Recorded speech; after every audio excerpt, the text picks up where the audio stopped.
Hey everyone, welcome back. In just 1 week, my small YouTube channel has grown over 5 times in subscribers and has had a massive increase in views. Are you curious as to how that has happened? Stick around and we'll go over some of the strategies that has taken my channel to the next level. Have you seen the growth of this channel? Hey guys, welcome back to the channel. I'm so glad that you're here.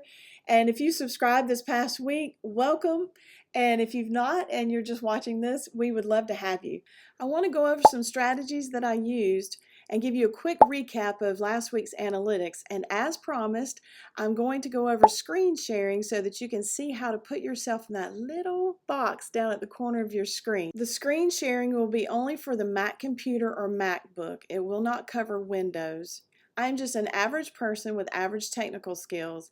It is my goal to just give you some weekly insights to help you along your journey. What was different from last week's video than my previous videos that caused it to increase 5 times and also increase my views by 2100%? I made sure that the aesthetics of my thumbnail resembled my previous thumbnails in color and in style. I used a hook on my thumbnail with my frustrated facial expression and the question, will I be able to monetize my small channel? Then I used a title that was basically saying yes by using the analytics from my page to back it up. I made sure that the keywords in my thumbnail and title were similar to the keywords in the first 2 sentences of my description of the video. YouTube has the best search tool that there is. You can put in a keyword or phrase in the search bar on YouTube and the top 10 searches will come up. That's a good way to search your topic and find relevant keywords. And I want to give Rachel Ardle a big shout out. She helped me so much. She explained that you should not use hashtags in your title. You should only use 3 hashtags in your description that are most relevant to the description and your topic, and that you should not put a hashtag mark in your tags under your details page. The content of my video was further solidified when I used the keywords and phrases in the first few lines of my video. If you remember, in last week's video, I asked the question, will my channel be monetized in 6 months? The content in your video needs to be related to the topic.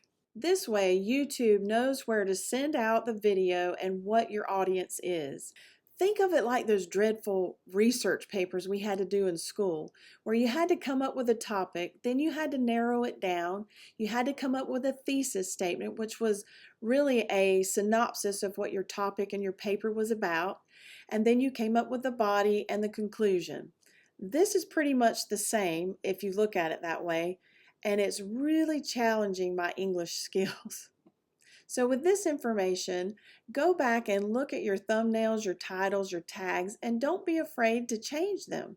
You can change them around and try new things. It's okay. It's not anything that's going to cause any problems for you other than you might get some more views. Now, I've done this and I did gain some views. They weren't significant, but it has added to my watch time hours. Now, let's look at some analytics from last week. Okay, I just wanted to go over a brief recap of this week. I posted my video this past Sunday, so it's been about 5 days at the time of this recording. And I'm so excited. I cannot believe the growth of this channel and what's been happening. So we're going to go into the analytics here. All right, so in the last 7 days, it says greater than 999% than more than the previous 7 days. So I'm just overjoyed and excited. All right, I'm at a total of 170 subscribers as of the real-time update and had almost 2,000 views in the last 2 days, which is great. I'm going to go ahead and go into my video here and look at the analytics since it's been published. And YouTube recommendations is 89%. That's pretty good. I'm happy with that. My impressions have increased tremendously. My click-through rate has increased on this video. It's 4.6%. The rest of them were running around between 2 and 3%. And so I'm very overjoyed for that. 4.6 is a fairly good number. It's on the lower end of probably average. Average is around 2 all the way up to maybe 10%. I've read some things that says 2 to 6, 2 to 5%, and then some things that say 2 to 10%. So, but I'm not quite there yet. My average view duration is 2 minutes and 40 seconds. So I've got a little bit of a ways to go for that. So hopefully each week it's going to improve and people will want to stay on the channel longer and look at the video maybe all the way through. My watch time hours are 123 on this particular video. I have some returning viewers. So this is all very exciting.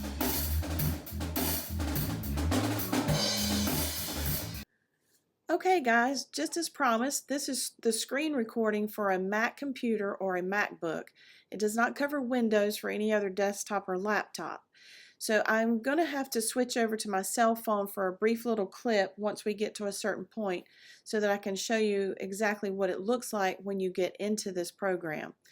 Alright, so you're going to want to look for your QuickTime player, and you can do that a couple of ways. Mine is down in the bottom toolbar, so you can click there, or you can come up to the right hand corner where there's a little magnifying glass and you can click there, and you should be able to, it'll show up as a search bar and you can type in QuickTime player and then you would click on it.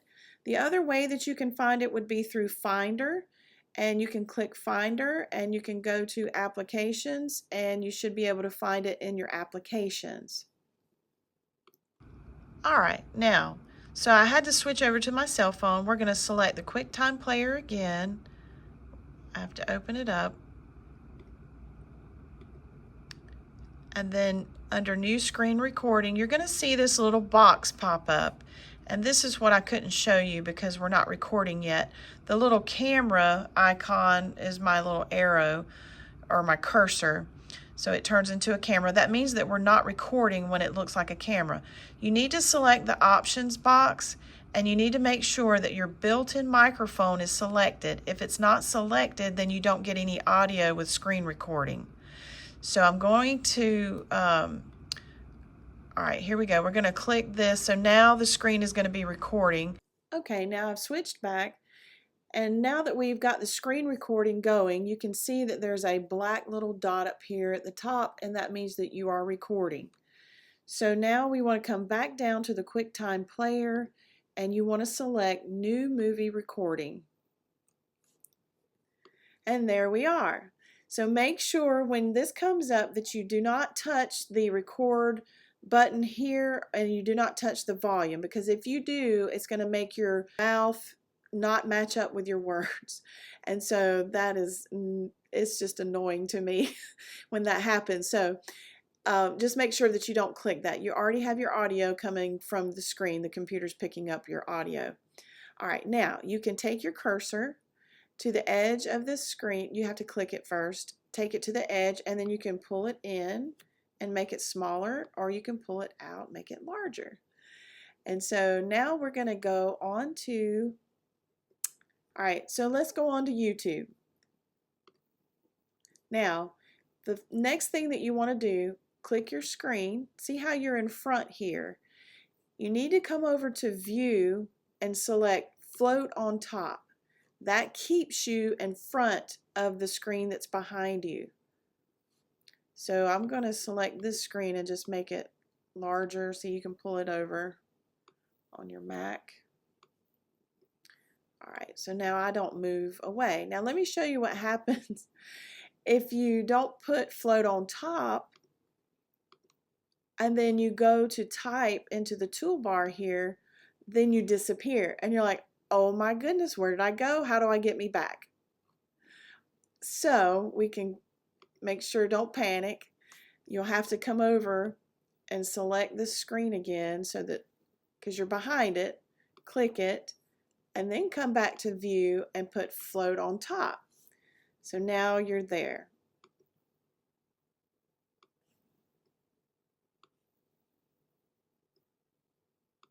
Okay, so let's go to YouTube.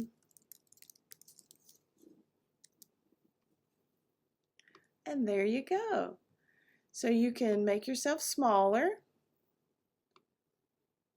Now make sure you don't take, when this cursor is on here, make sure you take it off so that way it doesn't record that little doodad.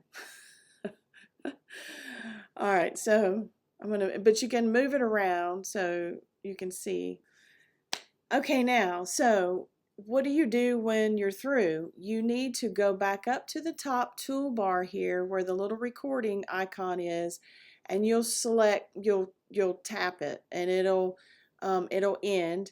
And then when you come here to your X, your red X, either on your picture or on this X to the left, mine automatically saves to my desktop. If yours is not somehow set up to go to your desktop, it may be under your download. So don't panic, it's somewhere in your computer, you just have to find it. All right, so there you go. You can record yourself on your YouTube page. You can do another website page that you might be trying to talk about, whatever. So I hope this was helpful, and I hope you're able to gain some information from it. If you've never used the screen recording, then hopefully this was helpful to you. You guys are the best. Thank you so much for spending some time with me today and watching this video all the way to the end. If you've made it this far, I really do appreciate it. If you have found some useful information today, please leave me a comment below. If you haven't watched last week's video, I hope you take the time to do that. I pray that you are blessed and well, and until the next video, we'll see you next week.